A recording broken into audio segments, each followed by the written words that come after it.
அவரால ஸ்டைல் பண்ணாம இருக்கவே முடியாது. ஏன்னா, அவரே ஸ்டைல் தான். அவர ரொம்ப ஸ்டைலே பண்ண விடாம பண்ணது ஸ்ரீ ராகவேந்திரா வேணா இருக்கலாம்.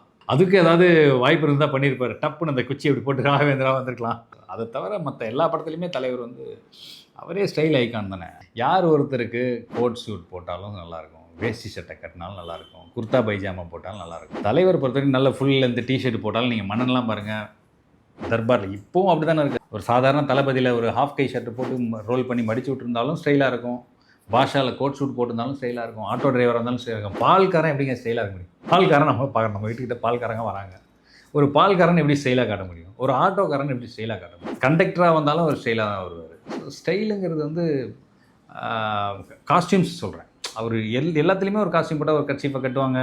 இங்க ஏதாவது ஒண்ணு போட்டிருப்பாங்க. ஏதாவது ஒண்ணு பண்ணி எல்லா காஸ்டியூமே ஸ்டைல். அவர் போடுற காஸ்டியூமை வந்து இப்போ நீங்க மத்த ஹீரோஸ் எல்லாம் பிராண்டட் ட்ரெஸ் போட்டு தான் தங்களுடைய அந்த இதை ஏற்றிக்குவாங்க. அவங்களுடைய கேரிஷ்மாவோ ஸ்டைலையோ ஏதோ ஒன்று.